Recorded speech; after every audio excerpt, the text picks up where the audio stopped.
Hello mga ka-recruit! Welcome sa ating OFW Life in Qatar. Dito ay babahagi ng ating mga kababayang OFW ang kanilang experience sa buhay Qatar. At magbibigay din sila ng kanilang tips and advice kung paano mag-survive bilang isang OFW dito sa Qatar. Ngayon ay kasama natin ang isa nating kababayan.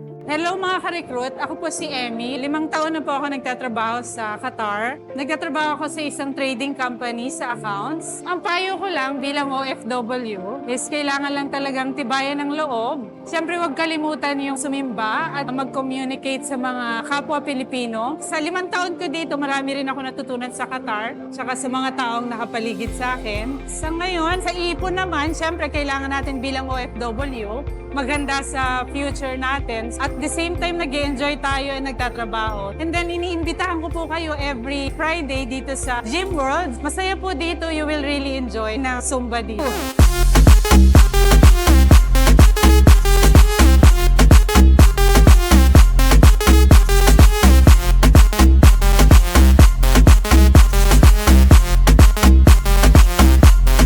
Shoutout sa pamilya ko at sa mga kababayan natin. Thank you mga ka-recruit.